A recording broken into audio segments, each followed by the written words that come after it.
નમો લોહે સૌહરિહંતાનમ નમો લોહે સૌદાનમ નમો લોહે સૌઆયર્યાન નમો લોહે સૌજાયાનમ નમો લોહે સૌત્રિકાળવતી સાવનમ ઓમકાર બિંદુ સંયુક્ત નિત્યમ ધ્યાયંતિ યોગિન કામદમોક્ષનો છે ઓંકારાય નમો નમઃ મંગલમ ભગવાન મંગલમ કુટુંબોની મંગલમ કુંડારીઓ જૈન્દ્રમો સુમંગલમ નમઃ સમય સ્થાનાય સ્વાનુભૂત્યા ચકાસ્તે ચિત્તવાય ભવાય સર્વમાં વિભાવ નિલધની દાતા.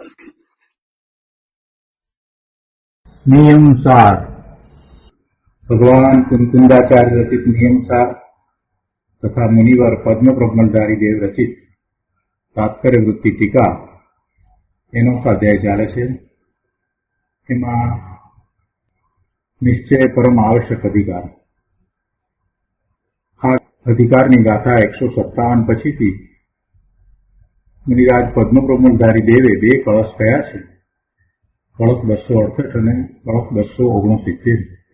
તે પૈકી આપણે કળશ 268 નો સ્વાધ્યાય પૂરો કર્યો છે અને 269 નો સ્વાધ્યાય ચાલે છે.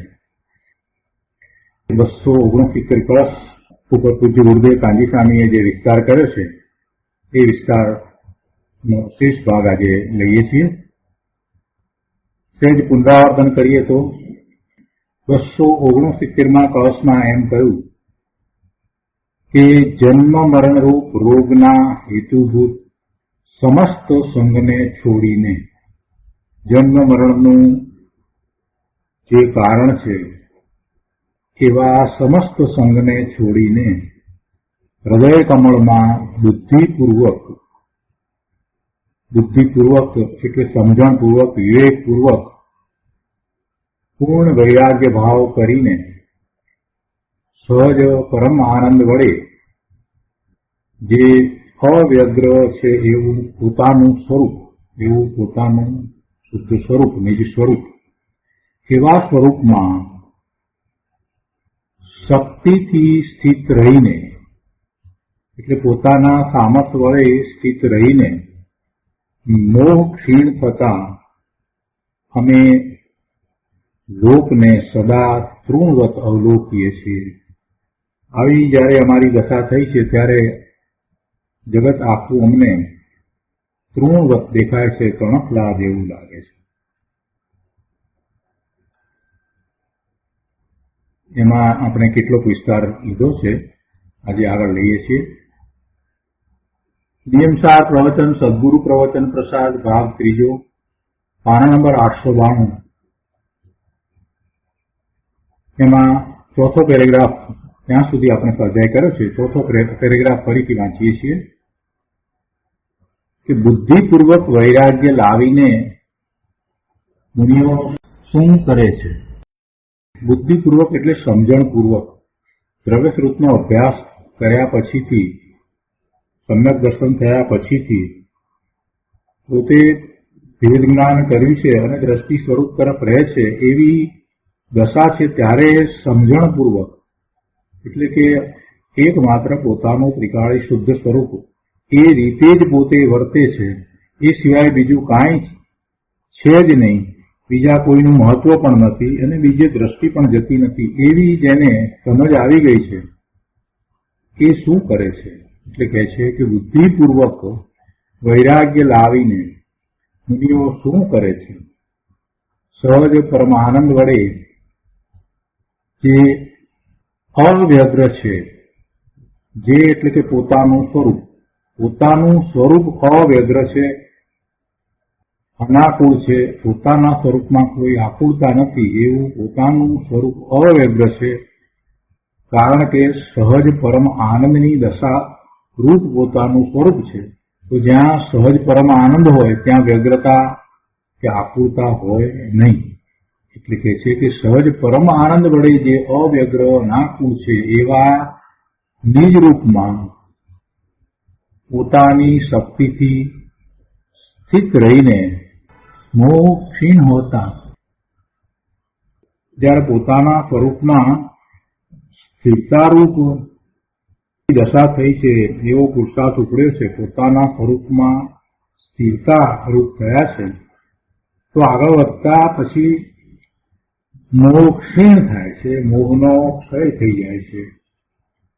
12મા ગુણસ્થાને ક્ષીણ મોહ એટલે મોહનીય કર્મનો ક્ષય થાય છે. 12મું ગુણસ્થાન જેને આવે એને દર્શન મોહનીયનો તો ક્ષય હોય જ, એટલે કે એ ક્ષાયિક સમ્યક દર્શન સહિત જ હોય, ક્ષાયિક સંકિતિ જ હોય, એ જ 12મા ગુણસ્થાને આવે. હવે દર્શન મોહનીયની 3 પ્રકૃતિનો તો ક્ષય થયો છે અને ચારિત્ર મોહનીયની કેટલીક પ્રકૃતિઓનો તો ક્ષય થઈ ગયો છે. કસાયની અપેક્ષાથી વિચાર કરીએ તો મુનિ દશા છે એટલે 3 કસાયનો અભાવ કર્યો છે અને 12મા ગુણસ્થાન સુધી પહોંચે છે તો 8મા થી 10મા સુધીની અંદર સંજ્વલન કસાયના ક્રોધ, માન, માયા, લોભ છે એ પૈકીના 3 ક્રોધ, માન, માયા એ લગભગ ક્ષય થયા બરાબર જ છે. અતિ સૂક્ષ્મ લોભ હજી 10મા ગુણસ્થાને હોય છે, પણ હવે આ તો 12મા ગુણસ્થાને જયારે આવે છે ત્યારે પછી કોઈ ક્રોધ, માન, માયા, લોભ રહેતા જ નથી અને એમ ચારિત્ર મોહનીયની બધી પ્રકૃતિઓનો ક્ષય થઈ જાય છે. એટલે એમ દર્શન મોહનીય તથા ચારિત્ર મોહનીયની પ્રકૃતિનો ક્ષય થાય છે. એવી એક ક્ષીણ મોહ અવસ્થા, એ ક્ષીણ મોહ દશા એને 12મું ગુણસ્થાન કહેવામાં આવે છે. અને ત્યારે પછી ફરી વિશેષ ઉગ્ર ધ્યાન થાય છે. 12મા ગુણસ્થાને બીજું શુક્લ ધ્યાન થાય છે અને પછી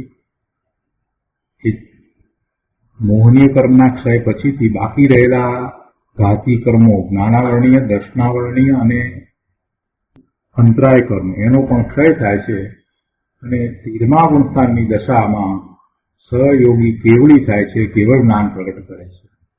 એટલે આ ક્રમમાં જ્યારે છે ત્યારે અહીંયા એમ કહી શકે કે પોતે પોતાની શક્તિથી સ્થિત રહીને મોહ ક્ષીણ હોતા પોતાના જ્ઞાન આનંદ નિજ રૂપમાં મુનિઓ સ્થિત રહે છે.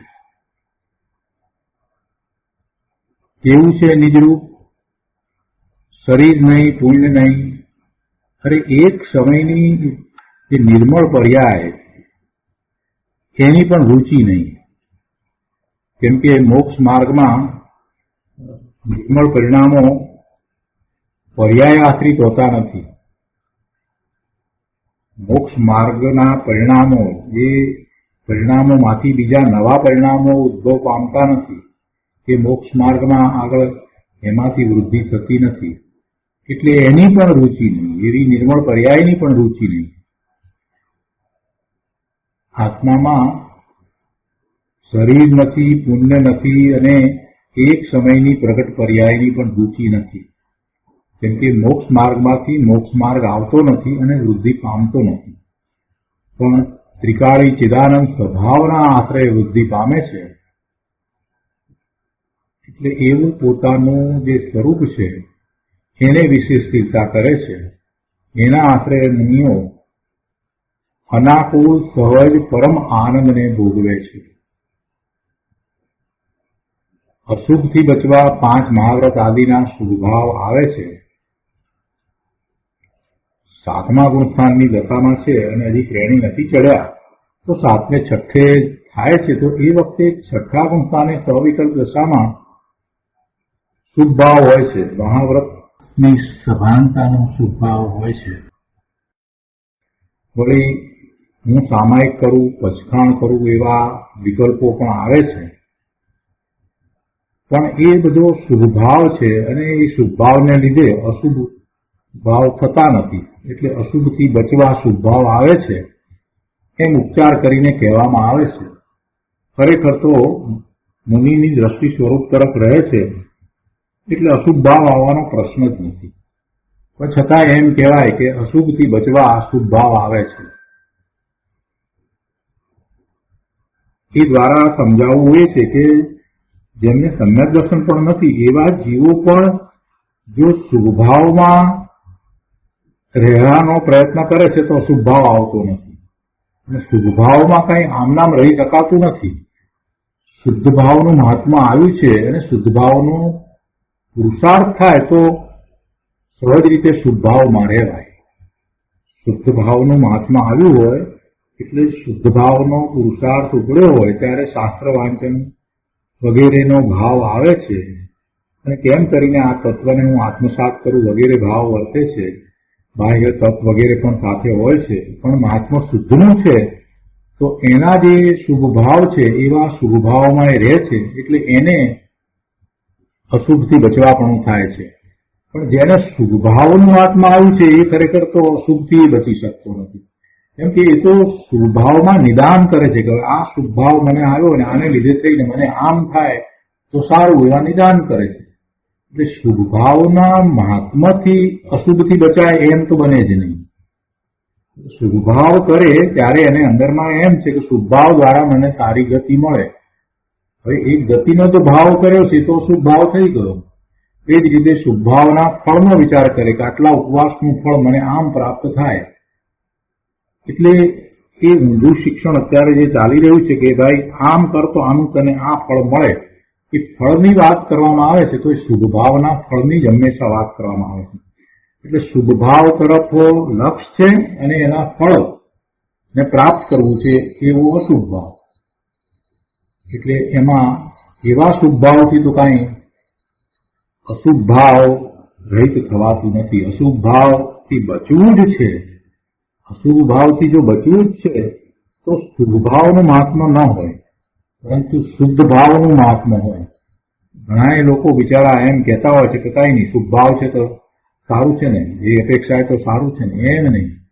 શુદ્ધ ભાવનું મહાત્મા હોય અને એનો પુરુષાર્થ ઉપડ્યો હોય અને એક માત્ર એની જ ઝંખના રહેતી હોય તો એ અશુભ ભાવથી બચે, અન્યથા અશુભ ભાવથી બચી શકાતું જ નથી.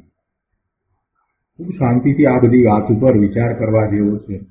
અહીંયા તો ટૂંકાણમાં એમ કહ્યું હોય કે અશુભ ભાવથી બચવા, પણ એ તો ઉપચારથી કહેવામાં આવ્યું છે. મુનિની દ્રષ્ટિ જે પોતાના સ્વરૂપ તરફ રહે છે એટલે એમને તો સહજ શુભ ભાવ આવી જાય છે અને એ શુભ ભાવને પોતાનો માનતા નથી.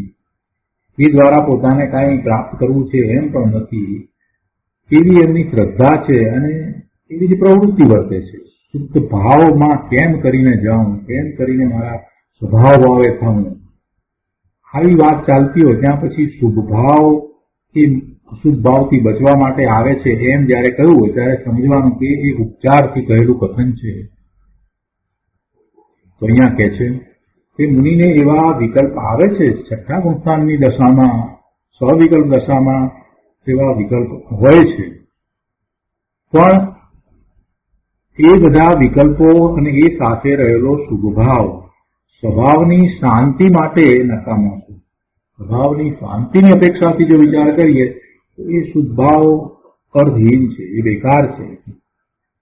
એથી કાંઈ સ્વભાવની શાંતિ પ્રગટ થતી નથી. કારણ કે શુભ ભાવ વ્યગ્રતા છે, આકુરતા છે, ખેદ છે, આશ્રવ છે. એ વખતે તો આત્મ પ્રદેશોનું કંપન થાય છે અને આશ્રવ છે એટલે બંધ પણ પડે છે, પુણ્યનો બંધ પણ પડે છે. અને પુણ્યનો બંધ પડે છે તો પછી ભવના ભ્રમણ પણ થાય છે. ગુરુદેવ કહે છે એ તો ઝેર છે અને શાંત સ્વભાવનું ખૂન કરનારા છે. શુભભાવ તો પોતાના સ્વરૂપમાં એકાગ્રતા કરતા જે પ્રગટ થાય છે એવી શાંતિ ખૂન કરનારા છે. તેનાથી અનાકુળ દશાની પ્રાપ્તિ થતી નથી. અહીંયા સુધી આપણે સ્વાધ્યાય કર્યો છે. હવે આગળ ગુરુદેવ ને આ વાત કરી એટલે કોઈ પ્રશ્ન કરે છે કે જીવને બહારનો વિવેક તો હોય છે ને, બહારનો વિવેક એટલે શું? કેમ કે એ તો બધું હોય તો છે ને. ગુરુદેવ એના ઉત્તરમાં કહે છે કે આ પદાર્થ લઉં કે મૂકું એ માન્યતા જ અજ્ઞાનીની છે. તો 5 સમિતિની વાત કરીએ તો એમાં પદાર્થને લેવા મૂકવા એ પણ યત્નાપૂર્વક, ચાલવું યત્નાપૂર્વક, બોલવું યત્નાપૂર્વક વગેરે જે છે પાંચ સમિતિની વાત આપણે કરી ગયા છીએ, પણ એ તો વ્યવહારથી સમિતિ કઈ છે. એને અંદરમાં તો એવા કોઈ ભાવ છે જ નહીં. પોતે કોઈ વસ્તુ લઈ શકે, મૂકી શકે, પોતે ચાલી શકે, પોતે બોલી શકે, એ વાત જ ક્યાં છે એને? એવી એની માન્યતા એ નથી. એવી માન્યતા તો અજ્ઞાનીની છે કે એ પોતે કાંઈક કરી શકે છે. ભગવાન આત્મા ખરેખર કાંઈ કરી શકતો જ નથી, કંઈ કરવાની એને જરૂર નથી. કરી શકતો નથી એટલે એને કરવાની ખરેખર જરૂર નથી. પોતે બધી રીતે પરિપૂર્ણ છે, પોતાના સ્વરૂપમાં રહી શકે છે, અને એ રહે એટલે બધું થઈ જાય છે. પછી કાંઈ બીજું કરવાનો પ્રશ્ન જ ક્યાં ઉપસ્થિત થાય છે? આ પદાર્થ લઉં કે મૂકું એ માન્યતા જ અજ્ઞાનીની છે. આટલું ખાધું, આટલું છોડ્યું, તે તો જળની ક્રિયા છે. એમાં તો આત્મા કાંઈ કરતો નથી, માત્ર વિભાવ ભાવે થાય છે. આત્મા એ ક્રિયાને તો કરી શકતો નથી.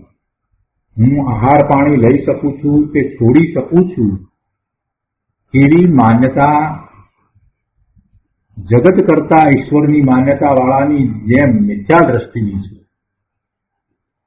આ બધી માન્યતા હોય ને, અથવા તો આ બધું બહારમાં જોવા મળતું હોય છે ને, એમની બધી ક્રિયાઓ વગેરેમાં, મુનિની ક્રિયામાં પણ આ બધું દેખાય ને આપણને.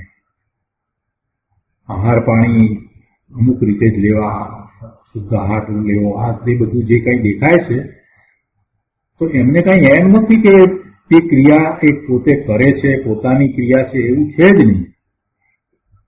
આ ક્રિયાઓ પોતાની માને તો મિથ્યાત્વનો પ્રસંગ આવે, અને એ પણ મિથ્યાત્વનો કેવો પ્રસંગ? જેમ પેલા અન્ય મતમાં માને છે ને કે આ જગતનો કોઈ કરતા છે, આ જગતની કોઈ ઈશ્વરે રચના કરી છે ને, ઈશ્વર જગતનો કરતા છે, અને ઈશ્વર આ જગતનું નિયમન કરવા વાળો છે. ઈશ્વરની ઈચ્છા વિના એક પાંદડું પણ હાલે નહીં. આવી બધી જે માન્યતા છે ને, એ અન્ય મતની છે. તો એ માન્યતા જેમ મિથ્યા છે, એવી રીતે જો હું આહાર પાણી લઈ શકું, હું આ શરીરના કાર્યો કરી શકું, આ વસ્તુ લઈ શકું, મૂકી શકું, તો એમાં એ સમિતિપૂર્વક મારે કરવું જોઈએ વગેરે એવી જો માન્યતા હોય તો એ પણ મિથ્યાત્વ છે. એમ અહીંયા કહેવું છે. બહુ ઊંચી વાત છે, નિશ્ચયની જ આખી વાત છે. અને નિશ્ચયની વાત એટલા માટે છે કે અહીંયા તો સાતમા ગુણસ્થાને રહેલા મુનિની વાત કરવી છે. અને સાતમા ગુણસ્થાનથી છઠ્ઠે આવવું એ તો પુરુષાર્થમાં એટલી નબળાઈ આવી માટે છઠ્ઠે આવવું થયું છે. સાતમા ગુણસ્થાન વાળા મુનિને તો માત્ર સ્વરૂપમાં સ્થિરતાનો જ પુરુષાર્થ હોય છે, બીજું કાંઈ હોય નહીં. એક માત્ર પોતાના સ્વરૂપમાં સ્થિરતા, એ જ પુરુષાર્થ, બીજો કોઈ પુરુષાર્થ હોતો જ નથી. એટલે એ અપેક્ષાથી વાત કરીએ તો આ તો બધું નીચે આવવા પણ થયું. સાતમા વાળા પોતાના સ્વરૂપમાં સ્થિરતા કરે, અને સ્થિરતાનું નામ જ, સ્થિરતા જે થાય છે તો એ સ્થિરતાનું નામ જ શ્રેણી ચડી જવું એમ છે. શ્રેણી ચડવામાં વિશેષતાથી સ્થિરતા થાય છે. શુક્લ ધ્યાન છે એમાં વિશેષતાથી સ્થિરતા થાય છે. સ્થિરતા છે તો શ્રેણી ચડે છે. એટલે અહીંયા જયારે એ વાત ચાલતી હોય ત્યારે આ બધું છઠ્ઠા ગુણસ્થાનની ભૂમિકાની અંદર સ્વવિકલ્પ દશામાં જે કાંઈ હોય એ તો એના કરતા નીચું છે. એના ભલે મહાત્મા હોય, બાહ્ય ચારિત્ર ને એનું બધું કાંઈ થોડું મહાત્મા હોય. આખી વાત તો હવે ક્યાં ચાલી રહી છે કે સાતમા ગુણસ્થાનના બીજા ભાગમાં ઉગ્ર પુરુષાર્થ ઉપરે છે, સ્વરૂપમાં ઉગ્રપણે એકાગ્રતા કરે છે. એકાગ્રતા એટલી બધી વધી જાય છે કે આઠમા ગુણસ્થાને આવે છે. આઠમા ગુણસ્થાનથી દસમા ગુણસ્થાન સુધીનો અંતરંગોનો જે સમય છે એમાં એની કેવી દશા થાય છે એ બધું અહીંયા આપ્યું છે. અને 10મેથી 12મે આવે છે તો કેવી દશા થાય છે, 11મે જાય છે તો કેવી દશા થાય છે, એ બધી વાત અહીંયા તો બતાવી છે.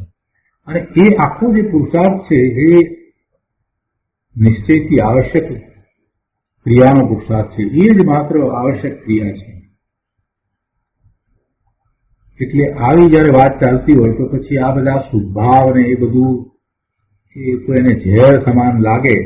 ગુરુદેવ અહીંયા કહે છે કે એ બધું ઝેર છે, એ નુકસાન છે, તે કઈ ધર્મ ક્રિયા નથી. આત્મામાં એકાગ્ર થવું તે જ ધર્મ છે. જો ક્યાં વાત ચાલે છે, કોની વાત ચાલે છે એ સમજી અને વિચાર કરવાનો છે, કયા લેવલે વાત ચાલી રહી છે. અહીંયા માસ્ટર કર્યા પછીથી પીએચડી ની વાત ચાલતી હોય અને એમાં પછી તમે એમ કહો કે ના પણ એસએસસી તો પાસ થવું પડે. અરે ભાઈ તું ક્યાં લઈ જાય છે? અહીંયા માસ્ટર કરી લીધું છે અને જે પીએચડી કરી ગયો છે એના લેવલની જયારે વાત થતી હોય ત્યારે બહારથી આવીને કોઈ એ 8મા 9મા 10મા ધોરણની વાત કરે તો એનો શું અર્થ છે? અથવા તો એ વિશેનું કોઈ જ્ઞાન સારી રીતે સમજાવતો હોય એવો શિક્ષક હોય તો હોય, એમાં શું છે? પણ એથી કરીને આ જે માસ્ટર કરેલો જે પીએચડી કરી રહ્યો છે એને ત્યાં જવાની જરૂર નથી. એટલે જે લેવલથી વાત ચાલે છે એ લેવલને પકડી રાખીને ચિંતન કરવાનું છે કે આવું પણ લેવલ છે. જીવની આવી ઉત્કૃષ્ટ દશા હોય છે જેની કલ્પના આવવી મુશ્કેલ છે.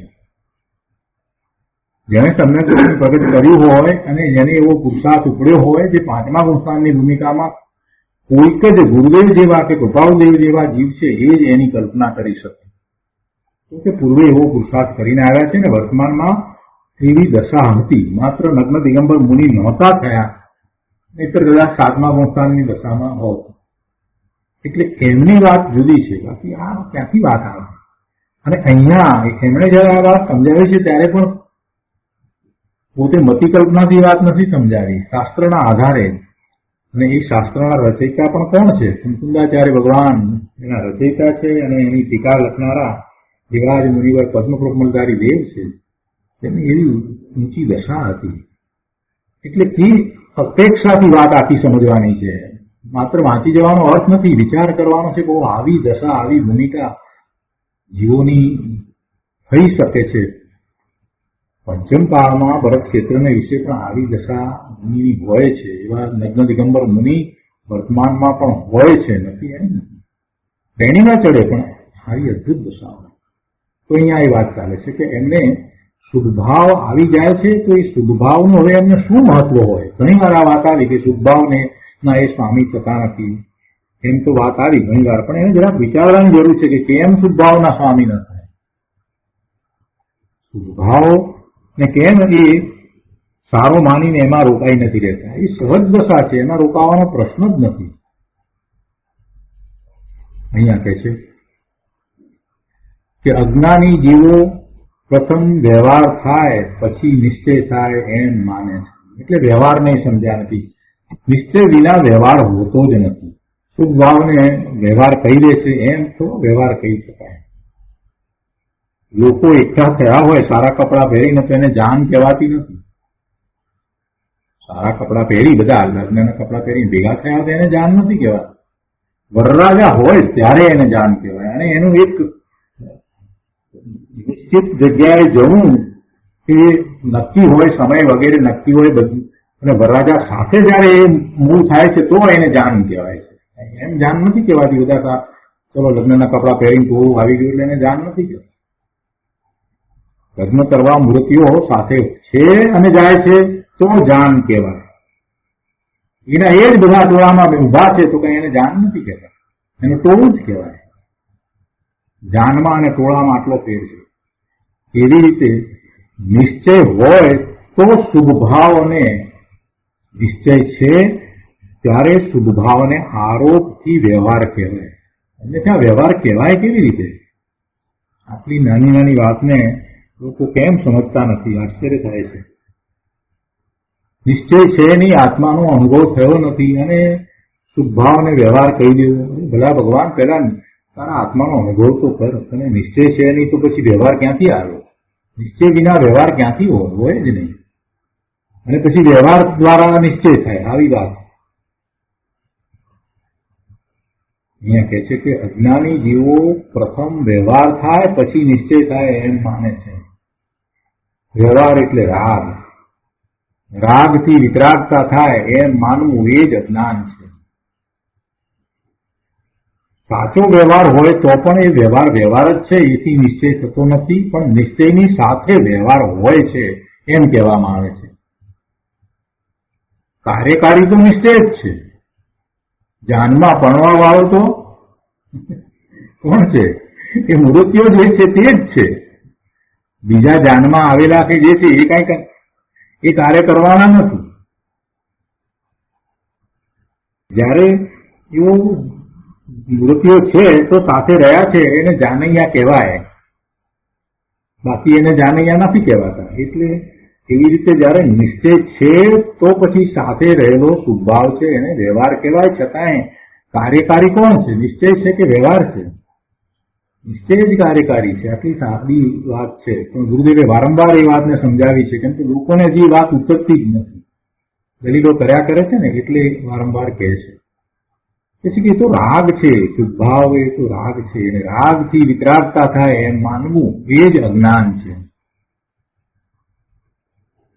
રાગથી વિતરાગતા થાય એમ માનવું એ જ અજ્ઞાન છે. કેમ કે રાગ છે એને કારણે તો આશ્રવને બંધ થાય છે, અને વિતરાગતા તો કસાય રહિત દશા છે.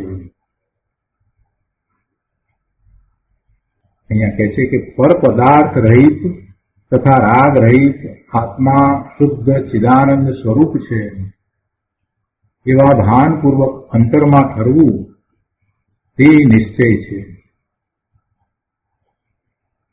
પોતાનું પરમાત્મા સ્વરૂપ છે, પોતે શુદ્ધ જ્ઞાન આનંદ સ્વરૂપ છે, અને એવા ભાનપૂર્વક અંતરમાં ઠરવું તે નિશ્ચય છે. અને સાધક દશામાં રાગ રહે છે તે રાગને બાધક ભાવ તરીકે જાણવો તે વ્યવહાર છે. સારો છે એમ નહીં, એ બાધક છે. સાધક દશામાં રાગ આવી જાય છે એટલે સુધી કહ્યું, એટલે એમ ન માની રહ્યું કે આવ્યો છે તો ભલે આવ્યો ને સારો છે એમ નહીં, એ બાધક છે એમ જ જાણવું હોય. આવ્યો છે તો કઈ એ સારું છે, ઠીક છે, ચાલે એમ ના હોય. એ શુક્રવાર આવ્યો એમ થવું જોઈએ. જ્ઞાનીને એવો સુભાવ આવે છે તો એમ નથી થતું કે ના બરાબર છે, આ પણ જોઈએ, એવી દ્રષ્ટિ હોય જ નહીં.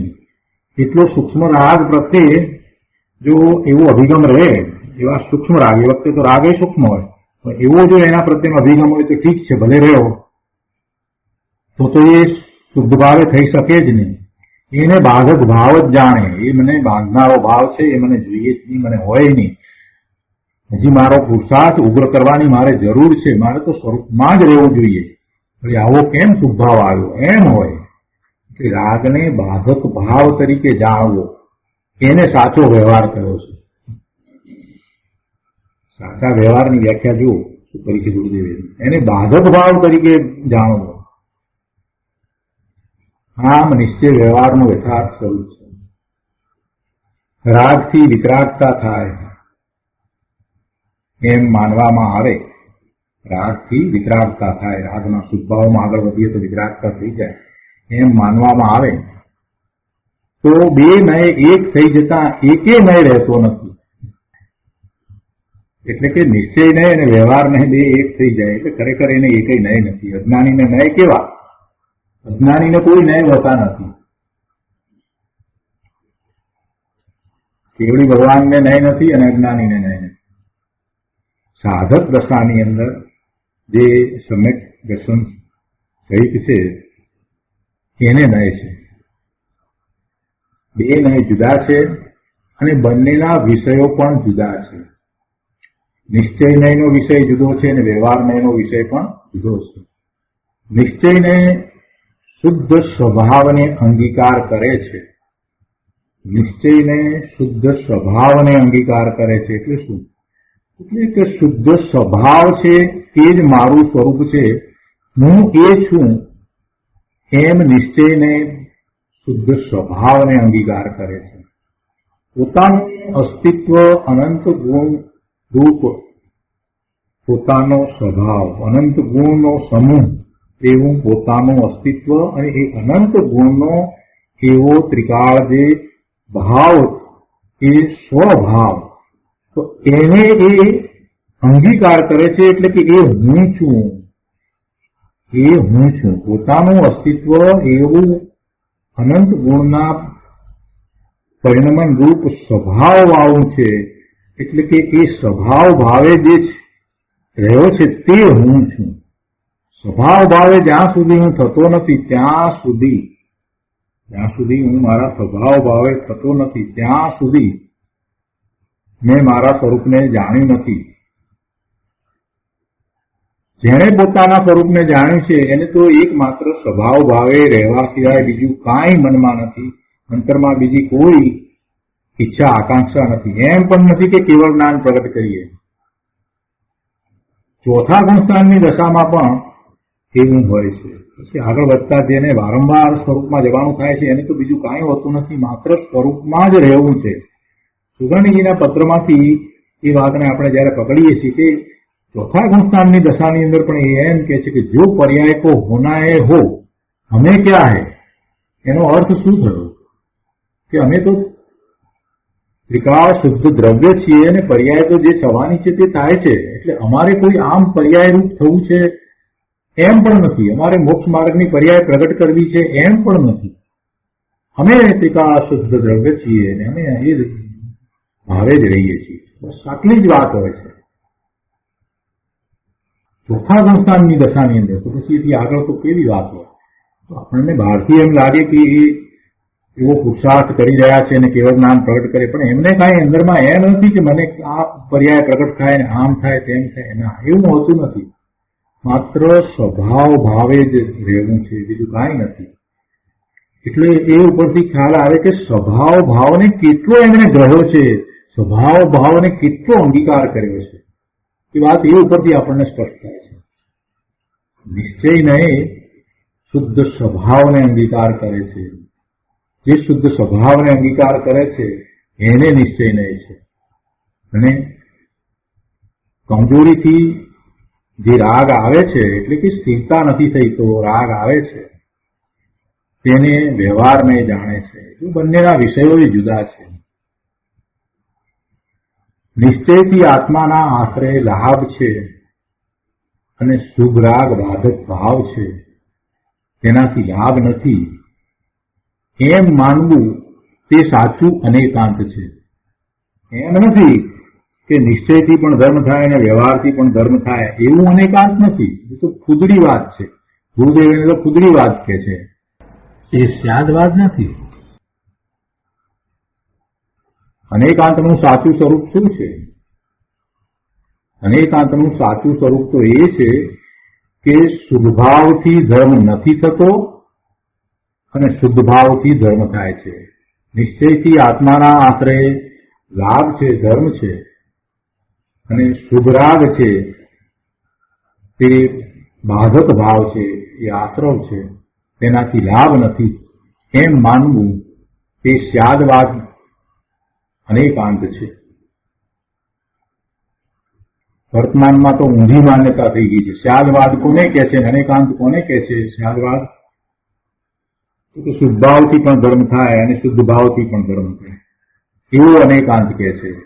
એ કઈ સ્યાદવાદ નથી, એ તો ખુદડી વાત છે. ગુરુદેવે બહુ સ્પષ્ટતા કરી છે કે ભાઈ જે જે જગ્યાએ તમે અનેકાંત કરો છો તો સમજો તો ખરા કે અનેકાંત શું છે. જે જેમ છે તેમ તેને માનવામાં આવે એ જ વખતે એક જ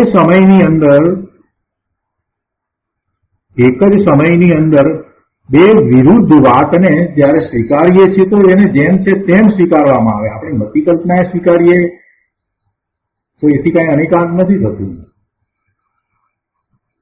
આગળ કહે છે કે સાધક દશા કહેતા જ ત્યાં બાધક ભાવ રહેલો છે. સાધક દશા થઈ એટલે એનો અર્થ હજી પૂર્ણ દશા નથી, અને સાધક દશા છે તો ત્યાં સાથે એ બાધક ભાવ રહેલો છે. પણ એ બાધક ભાવને બાધક ભાવ જ કહેવાય. એને એમ ન કહેવાય કે સાધક દશાની અંદર કોઈ રીતે કાર્યકારી કે ઉપયોગી છે, એવું ન કહેવાય. એને બાધક ભાવ જ કહેવાય. શુદ્ધ ભાવ આવે એટલે એમ ન કહેવાય.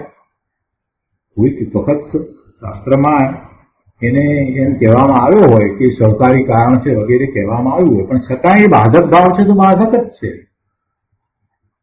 કે અબાધક તો થતો જ નથી. ભાવ બાધક જ હોય, અબાધક હોય જ નહીં, એનું બંધ પડે જ. એ વિચાર કરીએ કે 13મા ગુણસ્થાનની દશામાં સહયોગી કેવડી દશામાં દિનેશ્વર ભગવાનને, તીર્થંકર પરમેશ્વર ભગવાનને પણ એક સમયનું સાતા વેદનીય કર્મ બંધાય છે. કેમ કે હવે કસાય તો રહ્યા નથી, એટલે હવે કઈ સ્થિતિબંધ અનુવાદ બંધ તો થતો નથી. માત્ર યોગને કારણે પ્રકૃતિ અને પ્રદેશ બંધ થાય છે. તો એમને એક સમયનું જ સ્થિતિ આગળ થતી જ નથી. એક સમયનું જ સાતા વેદનીય કર્મ બંધાય છે, જે બીજા સમયે ભોગવાઈ જાય છે. એટલે એનો અર્થ એ થયો કે કોઈ પણ દશામાં શુભભાવ જે છે એ શુભભાવ તો બાધક જ હોય.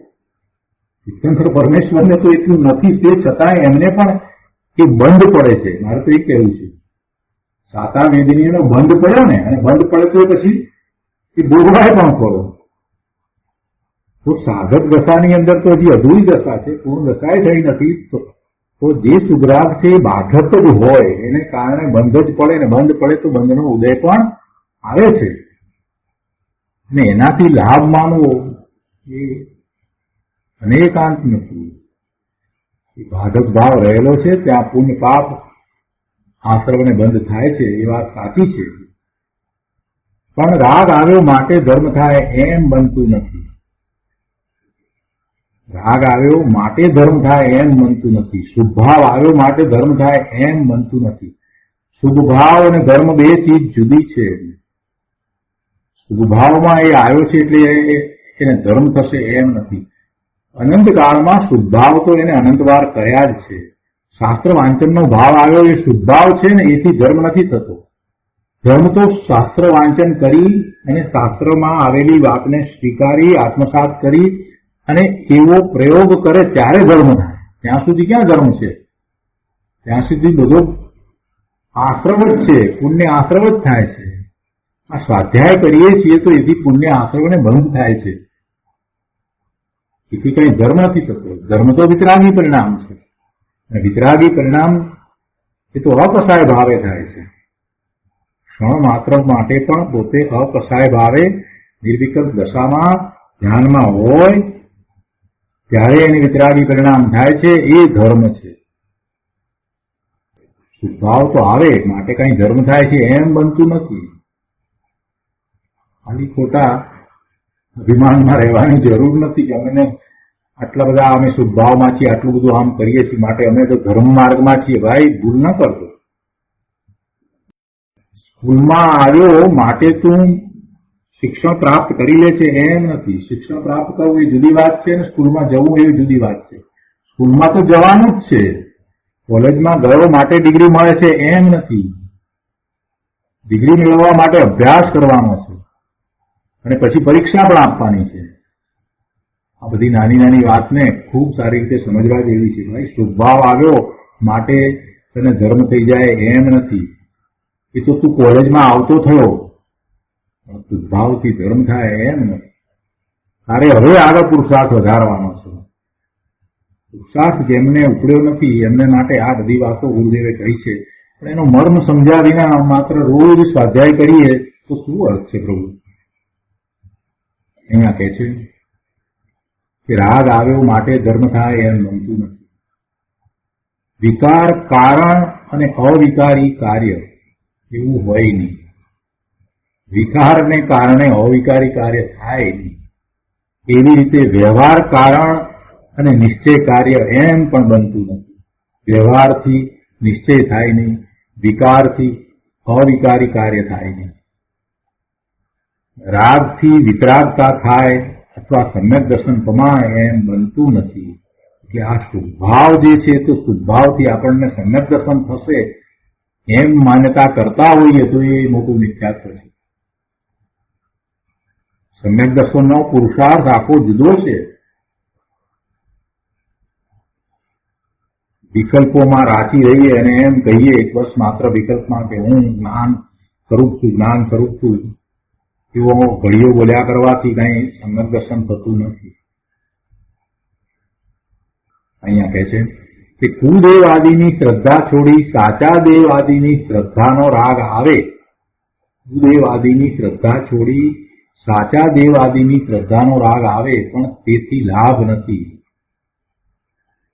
સાચા દેવગુરુ શાસ્ત્રની શ્રદ્ધા અને એ શ્રદ્ધા કરીને પછી એનો રાગ, તો રાગથી કઈ લાભ નથી. શ્રદ્ધા થવી એ બરાબર છે, શ્રદ્ધા થવી એ વાત બરાબર છે, પણ એ સાચા દેવગુરુ શાસ્ત્ર તરફનો રાગ, એ રાગ કોઈ રીતે લાભદાયી નથી. ઠીક છે, એ વખતે એવો શુભ ભાવ છે તો એ વખતે અશુભ ભાવ નથી, પણ એમ પણ નથી કે એટલો શુભ ભાવ છે માટે એને અશુભ ભાવ નહીં આવે, એમ પણ નહીં થાય. અશુભ ભાવ તો ત્યારે જ ના આવે કે જ્યારે સ્વરૂપનું લક્ષ રહ્યા કરે તો જ અશુભ ભાવ ના આવે. અને સ્વરૂપનું લક્ષ ક્યારે રહ્યા કરે કે જ્યારે સ્વરૂપનો અનુભવ કરે, સ્વાનુભૂતિ કરે તો સ્વરૂપનું લક્ષ રહ્યા કરે, અને સ્વરૂપનું લક્ષ ગયા કરે તો એને અશુભ ભાવ આવતા જ નથી. અને ક્યારેક અશુભ ભાવ આવી જાય છે તો એમાં કઈ જોર હોતું નથી. આ વાત છે.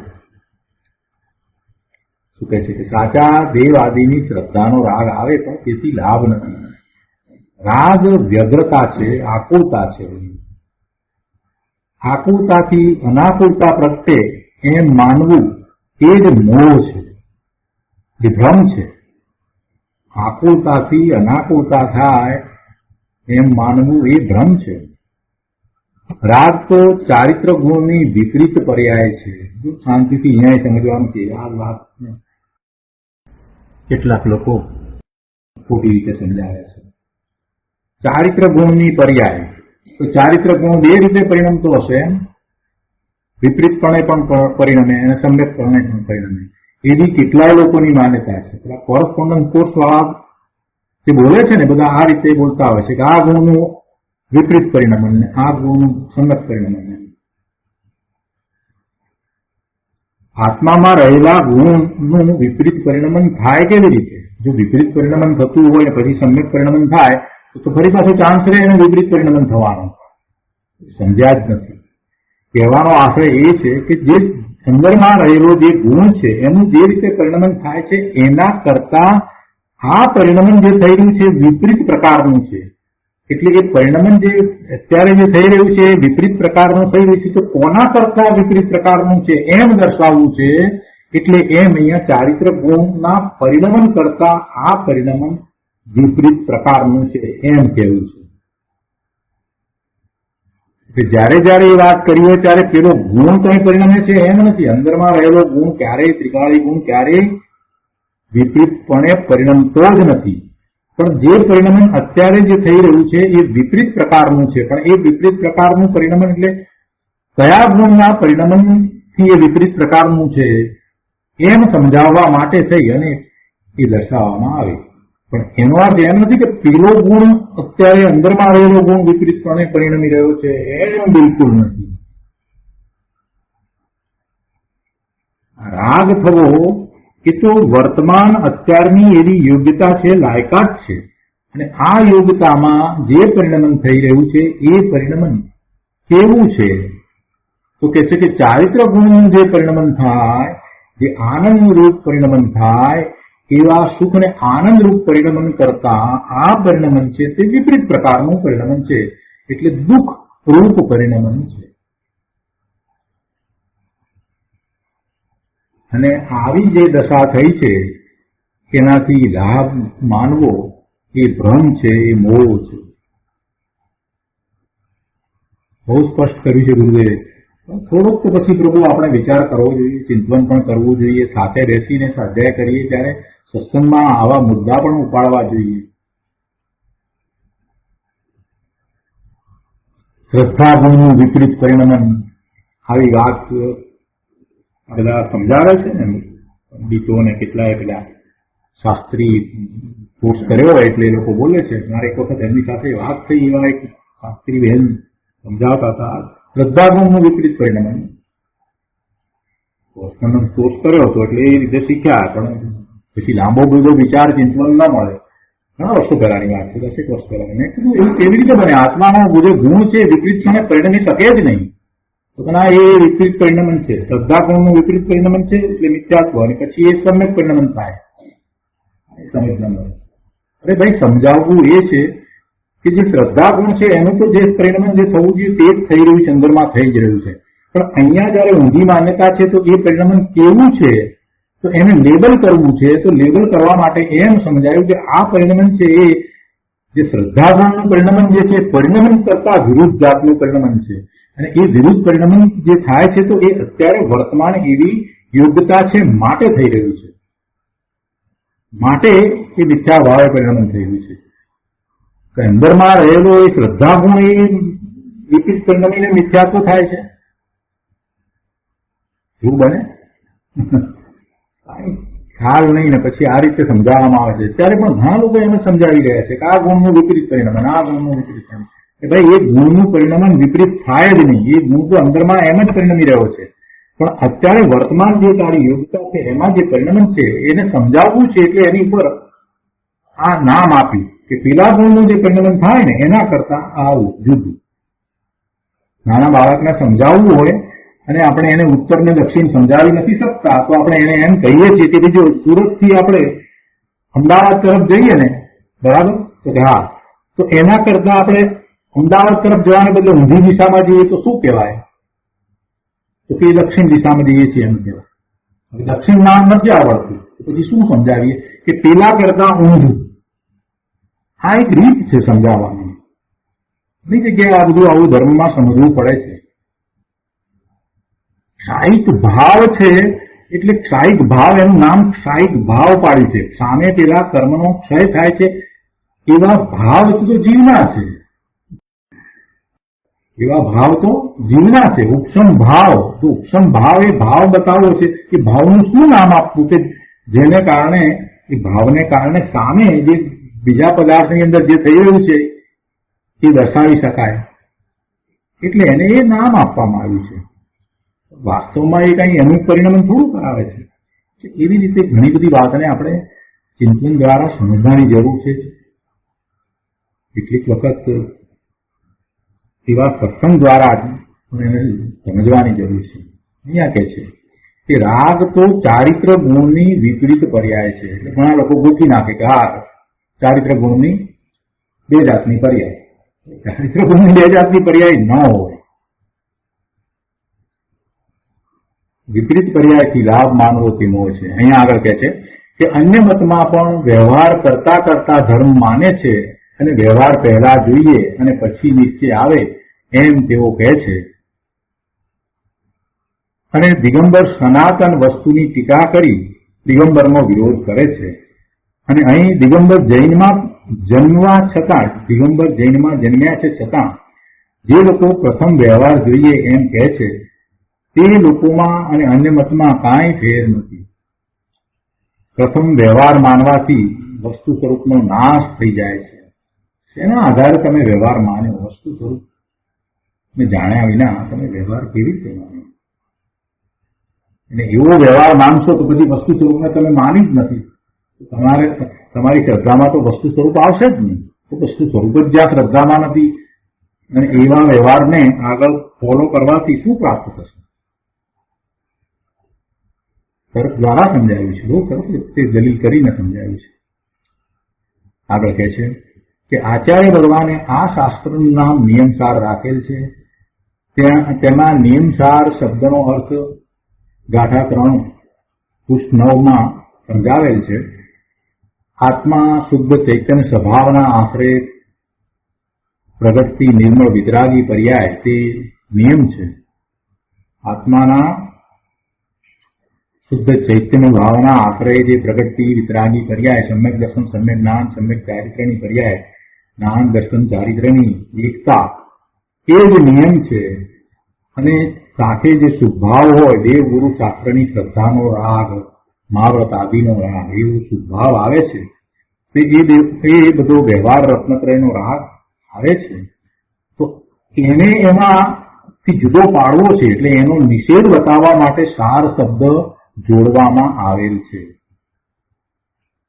જે નિયમ કયો છે એ નિયમ તો શુદ્ધ ચૈતન્ય સ્વભાવના આશ્રય પ્રગટતી નિર્મળ પર્યાય, એ જ નિયમ બતાવ્યો છે. એની સાથે રહેલા શુભભાવને નિયમ નથી કહેવો, એટલા માટે સાર શબ્દ મૂક્યો છે.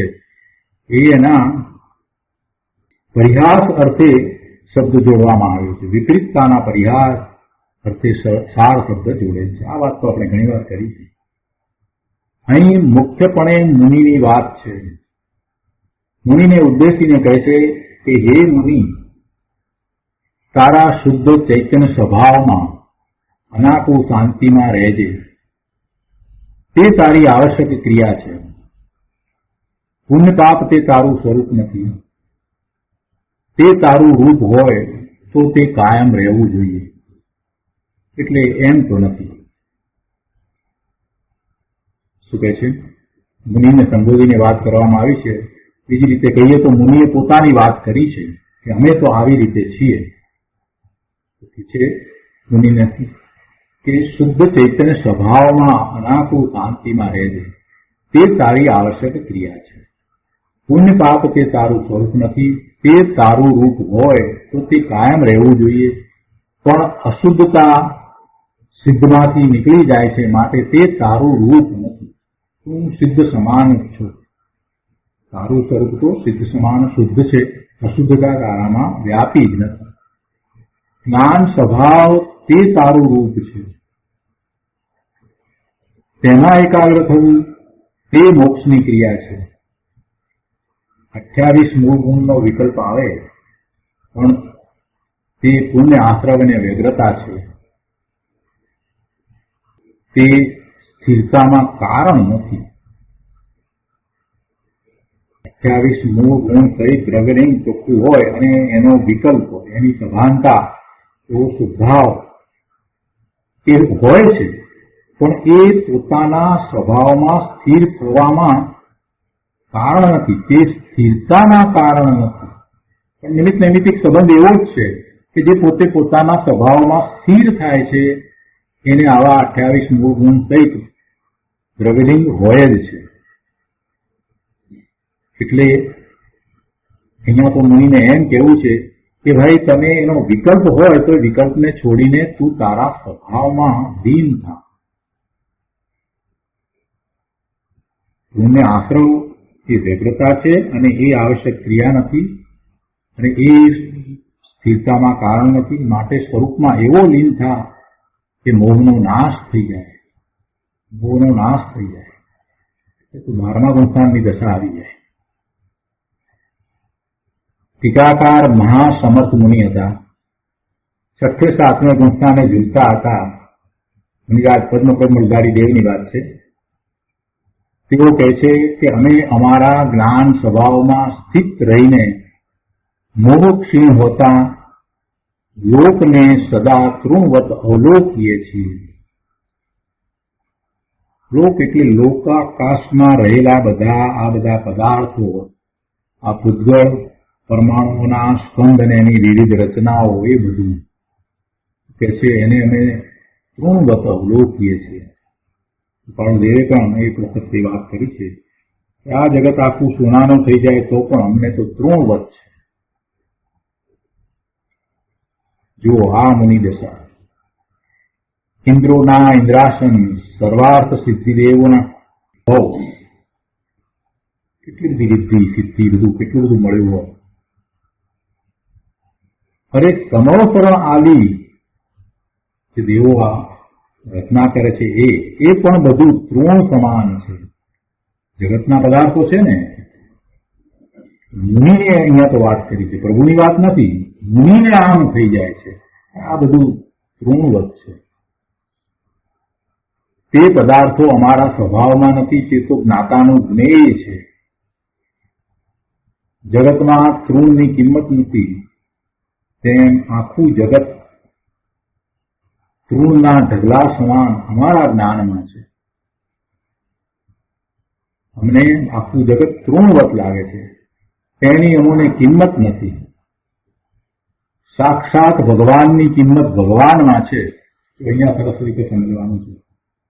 ભગવાનની કિંમત ભગવાનમાં છે. એમાં તો અહીંયા તો બે વાત કરી છે એક સાથે.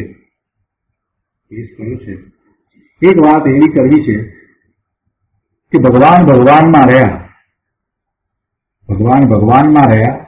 જેમ કોઈ ધનિક હોય ને એની પાસે ધન હોય, એનું ધન ને એની સંપત્તિ ને બધું એની પાસે, એની પાસે. એથી આપણને શું લાભ? એથી આપણને તો કાંઈ લાભ થતો નથી. આપણે ઘણી વાર કહીએ કે આ ફલાણા ભાઈ આટલા મોટા કરોડપતિ, આ તે બધું બરાબર, પણ એ બધાથી આપણને શું? આપણને એનો કઈ લાભ નથી. એ બધો લાભ એમની પાસે. એવી રીતે ભગવાનની કિંમત જે છે તે ભગવાનમાં છે. એ બધું એમણે જે પ્રાપ્ત કર્યું એ બધું એમને છે. એક અર્થ આવો છે. અને બીજો અર્થ એમાંથી એવો પણ નીકળે છે કે ભગવાનની કિંમત ભગવાનમાં છે. એટલે જયારે હું ભગવાન આત્મા થઉં ત્યારે મને ખરેખર ભગવાનની કિંમત સમજાય છે.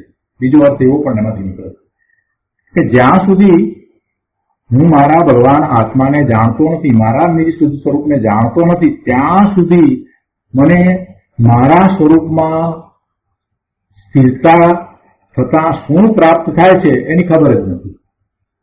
તીર્થંકર ભગવાન કેવળ ભગવાને તો પોતાના સ્વરૂપમાં હંમેશની માટે સ્થિરતા કરી લીધી છે અને મને માત્ર મારા સ્વરૂપનો અનુભવ થયો છે. અને એ અનુભવમાં જે આનંદ આવ્યો છે એ ઉપરથી હવે ખ્યાલ આવે છે કે જેને સ્થિરતા થઈ છે એને તો શું પ્રાપ્ત કર્યું છે એનો પછી ખ્યાલ આવે છે. એટલે કોને કિંમત સમજાય છે? જે પોતે પોતાના ભગવાન આત્માને અનુભવે છે એને એની કિંમત સમજાય છે. ભગવાનની કિંમત ભગવાનમાં છે. એટલે એ બે અર્થ અહીંયા થાય છે. અહીંયા પહેલા અર્થ આપણે જે કર્યો એને આગળ લઈને ગુરુદેવે વાત કરી છે કે અમારા જ્ઞાન સ્વભાવ પાસે ભગવાનની કે પંચ પરમેશથી પ્રત્યેના શુભ રાગની કિંમત નથી. જો ભગવાનની કે પંચ પરમેશથી પ્રત્યે એ બંને પ્રત્યેનો જે શુભ રાગ એ શુભ રાગની કિંમત નથી.